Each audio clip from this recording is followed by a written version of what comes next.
Sanibonani, siyanamukela kwiSiza Learning. Igama lami ngingu-Asante ngowakanzuza. Namhlanje sihleli nobhuti Njabulo ozosixoxela kabanzi ngeholidi le-Human Rights Day.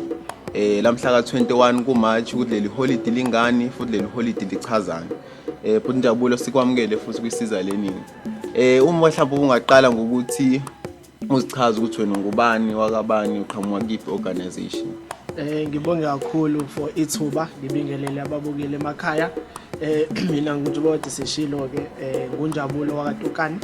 Ngiqhamuka phansi kwenhlangano yabantu abasha ethiwa Empowering Youth, which is an organization that has positioned itself to support, develop and connect young people so that bazokwazi ukwenza informed life decision to enhance their well-being.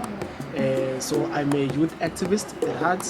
Ifocus yami kakhulukazi social entrepreneurship, sexual reproductive health and rights, and also youth development. Siyabonga kakhulu bhuti Njabulo. Uma mhlawumbe ubungaqala ngosichazela ukuthi uma kukhulunywa nge-human rights noma i-Human Rights Day kusuke kukhulunywa ngani? Ngibonga kakhulu ngaleyo mbuzo loyo. Uma sikhuluma nge-human rights noma ke sikhuluma nge-Human Rights Day, kuyomele mhlambe siyibuyisele emuva sibheke ukuthi njengeNingizimu Afrika siqhamuka. Now, iSouth Africa iqhamuka kwi-era whereby kwi-system ekuthiwa i-apartheid, whereby kangekho khona ukulingana ngokwebala. Uthola ukuthi abantu banamalungelo kongalingani. So ke kwathi ke iNingizimu Afrika ke ithola inkululeko noma iba a democratic country ngo-1994. Yilapho izinto eziningi kwazama khona ukuthi uhulumeni wentando yaningi uzama ukulekelela abantu babe equal. So ama-human rights i-cornerstone ayasikelele noma are-enshrined within i-Constitutional Republic of South Africa. Now, i-Constitution is one of the highest law within the land. Awukho umthetho odlule i-Constitution. So ama-human rights athi abantu abaphila eNingizimu Afrika ababe nokulingana kuzo zonke izinto ezenzekalayo.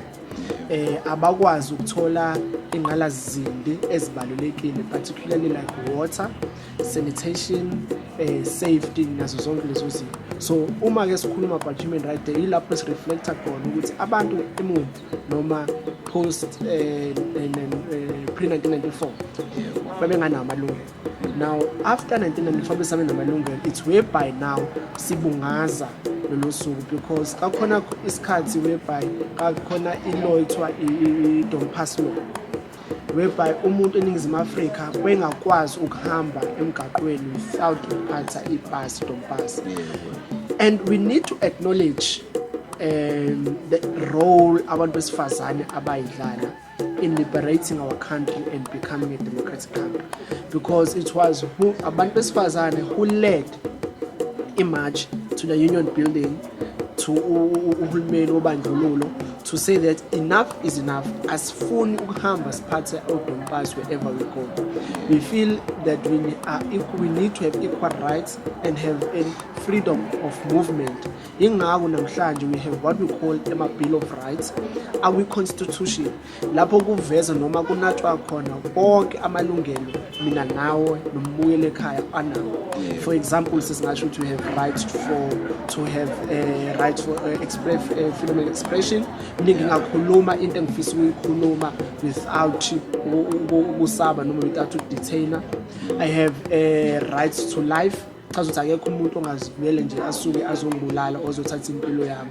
So I have rights of association. Chaza ukuthi nginga-associate noma umuntu engifisa ukuyi-associate ngayo. So that's why it's very significant in Ningizimu Africa that we celebrate human rights ngomhla ka-21 March njalo ngonyaka eNingizimu Afrika.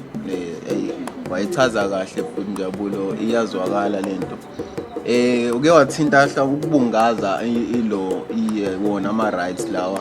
Mhlambe uma ungachazela nje ababukele ekhaya ukuthi kubaluleke ngani ukuthi lamalungelo sihlale siwabungaza njalo minyaka yonke.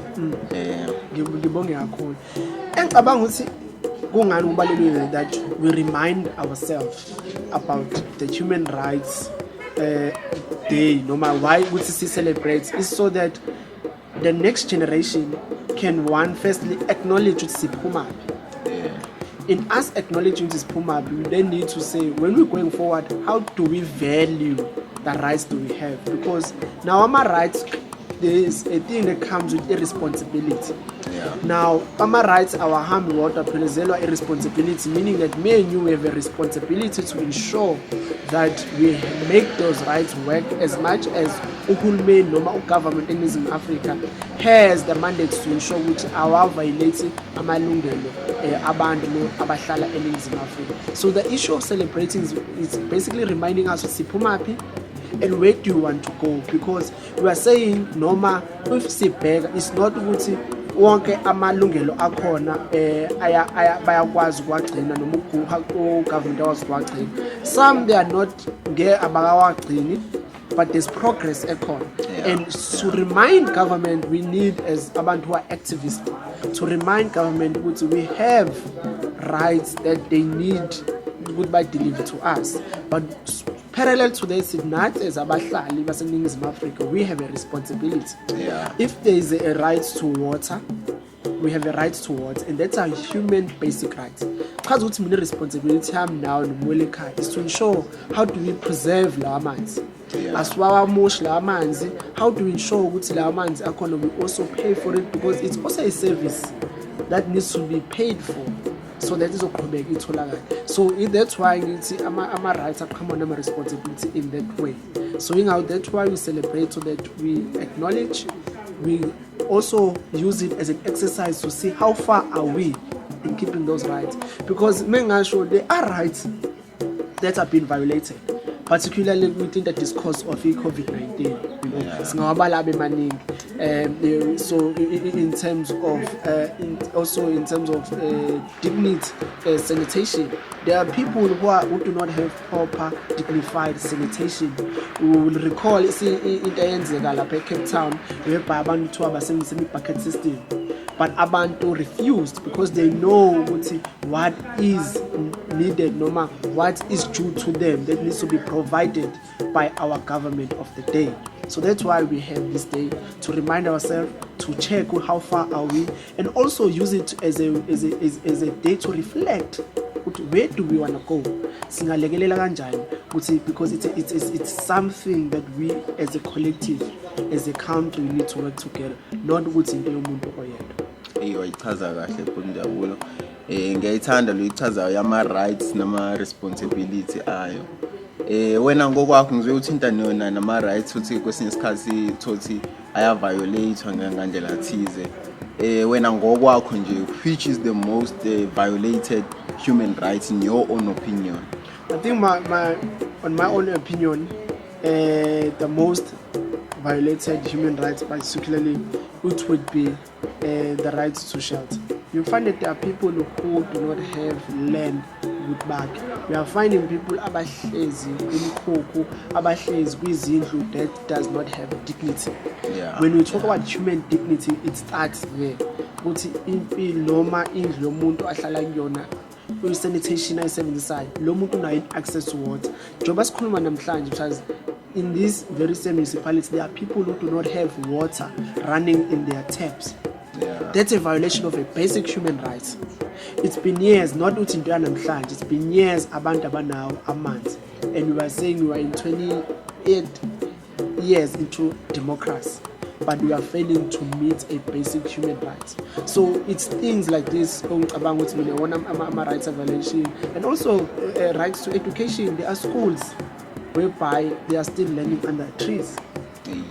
And education is a basic right, and all government has a mandate to deliver the rights to people of South Africa, and it should be free education that is proper, as well as a producer, abantu who can think and act and for themselves. So for me, those are the critical rights and moments are violating. It's water, access to water, it's education and shelter.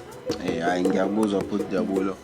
Mhlawumbe uma ngabuza ukuthi yikupho okulindeleke ukuthi sikwenze njalo ngalolu suku lwe-Human Rights Day lamhla ka-21 kuMarch. So basically, there's no particular manual which you. There are a lot of activities that we can do.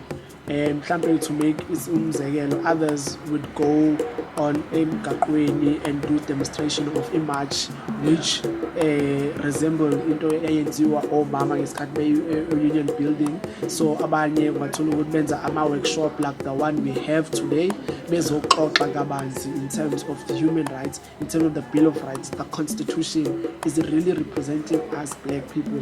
Is it really representing everyone ohlala eNingizimu Afrika? We can have chats, we can have podcasts, we can have, so there are different activities that we can do. Abantu thola ukuthi they do in terms of sports, they are using sports as a vehicle to engage. Thola bazoba nama games and engage.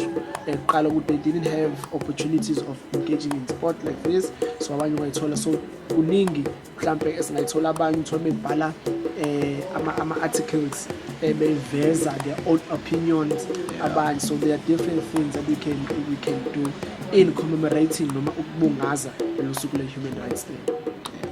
Hayi, siyabonga kakhulu kuwe futhi Njabulo ngolwazi usuthe nje wasipha lona namhlanje. Kuyisibusiso ukuhlala nabantu abakwazi ukuthi bahlale phansi bafundise ngolwazi labo kulesi sikhathi. Siyabonga futhi nakwisiza learning ngethuba abasiphe lona ukubahlale phansi sifunde kabanzi ngaleli holiday le-Human Rights Day. Siyabonga kakhulu siza learning.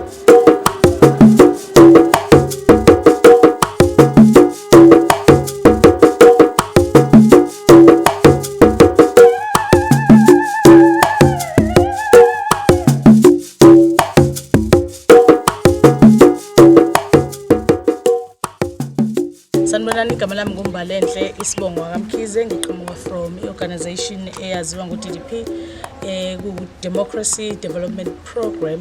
Silana ke sibungaza usuku labantu abasha, sibabizile abantu abasha bala ewadini ukuthi beze la, especially because we are approaching into yama-Human Rights Day. Of course we know ukuthi i-history siphuma kuyona, especially as abantu abamnyama, as abantu besifazane, ama-disadvantages abemaningi kakhulu from the past. Even now kusakhona ama-issues, we are still facing issues of GBV, we are facing issues of rape as women, and we are facing like different kinds of issues ethinta abantu abasha, ethinta abantu besifazane in particular. So i-holiday leli lama-human rights, uma sibheka abantu abamnyama bahlukumezeke kakhulu in the past. Bekuney'ndawo la bekuthiwa abantu abamnyama bahambi khona, kunamabhishi la kuthiwa abantu abamnyama bavumelekile ukubhuda kulowo mabhishi. Kunemisebenzi ebingavumelekile ukuthi abantu abamnyama basebenze leyo msebenzi.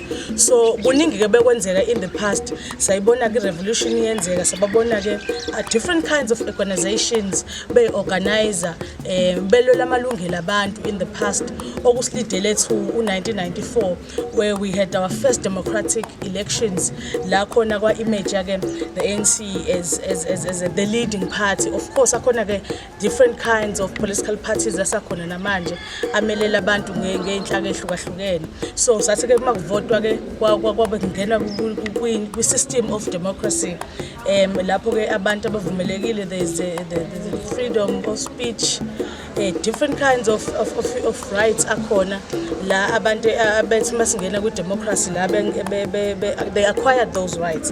But engifisa ukusho nje ukuthi as much as akhona ama-rights, but there are responsibilities as well, because if you are human, by virtue of being human and in a democratic state, you have a right. But kulawo ma-rights ahlukahlukene nawo kumele sihlale sikhumbuzise njengabantu ukuthi you have a responsibility as well.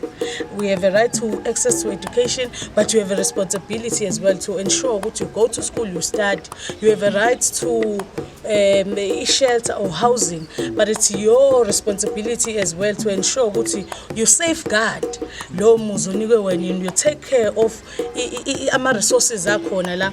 You have a right to education. Mangisithi le education kunama-libraries futhi emphakathini. Then what does that mean? It means you as ilunga lomphakathi, or wena as ilunga lomphakathi, you have a responsibility to take care of a library khona ngakini. Ungathi ngoba naku sinawo amalungelo but siyateleka mhlambe sitelekela amanzi mhlambe sitelekela ugesi, and then you end up banning the very same library that is meant to help you or assist in your communities. Nama community halls so ziningi ke into ezikhona sithe masingena kwi democracy ugovernment wa implement emphakathini yethu ngoba isikhathi esiningi bezingekho. So ukuze siqhubeke ke siwa exercise lawo ma rights njalo kumele sihlale sikhumbuzise njengabantu ukuthi sinama responsibilities ukuthi we need to take care and safeguard lokho okuncane sinako. Siyazi ukuthi we are faced with ama triple threats which in a way hinders on our human rights because then kunezinto esingakwazi kuyi-exercise. Uma sibheka lapha kuma triple threats sinalento inequality, sinalento unemployment, sinalento I think it's unemployment, inequality, khona lesithathu kwi triple threat engikhohlwayo. So lezo zinto lezo uyayibona ukuthi zisithinta kanjani, ziyathinta ngisho ama human rights, but njalo kumele sikwazi ukuthi siwa exercise kanjani. Indlela ke yokucelebrate lolu suku noma yokubungaza usuku lwamalungelo or the Human Rights Day singabheka lo ukuthi for example njengabantu abasha there are different structures akhona emphakathini yethu. The fact that we have a clinic kade sakhuluma ngamalungelo exercising izophindela back to i-clinic isebenza nani ne clinic committee. There's a clinic committee bakhona clinic ebhekelela imfuno zabantu abakhona emphakathini i-wing because bakhona ama practitioners, bakhona ama health practitioners asebenza khona e-clinic, but kuba nale wing le ebizwa ngokuthi i-clinic committee. So we can start celebrating ama human rights ngokuthi njengabantu abasha sisibone isidingo sokuthi si participate and apply to be part of ama institutions anjengalawo ukuthi manje clinic committee, let's say ama health rights ezabantu abasha. Siyazi ukuthi abantu abasha bacomplaina kakhulu ukuthi emakliniki baphathwa kabi, basabu ukuyotesta, basabu kwenzani because onesi they behave in a certain way. Nakhona kuyinto it's allegedly, you know, so I cannot speculate and say izinto zenzeka like definitely, but ukuba noma clinic committee or ukuba nabantu abasha who can participate and be part of ama clinic committee ukulekelela ukuthi izinto abantu abakhala ngazo bayakwazi ukuthi abantu abasha bayokhuluma on behalf of labo bantu. So we can start to celebrate ama human rights by gathering abantu abasha. Firstly siba conscientize about this day ukuthi what it means because isikhathi esiningi izinto ihamba ikhohleke. Mhlambe ke ukuphinde sigcizelele ukuthi lusho ukuthini lusuku nanokuthi abantu abasha bangalibungaza kanjani nanokuthi abantu abasha ke banga participate kanjani ezintweni ezihlukahlukene, and also abantu abasha they need to learn bakufaka emqondeni ukuthi if kunodoti there's a dumping site emphakathini wethu kuyilungelo lethu sihlale endaweni eclean, but we can start to celebrate ama human rights namalungelo ethu ngokuthi ke asihambeni ke manje siyocleana lezo indawo ekanjalo senze sure ukuthi indawo yethu iba clean, si safeguard njengoba ngisho. So we can start to celebrate ama human rights ngokwenza nje into ehlukahlukene ezikhombisa ukuba active or being an active citizen ekhona emphakathini. We can not only celebrate ngokuya emagroundini and sing and dance, but we can start to celebrate usuku lama human rights ngezinto ezihlukahlukene ama initiatives esingawenza emphakathini yethu ukukhumbuzisa abantu ngalolu suku.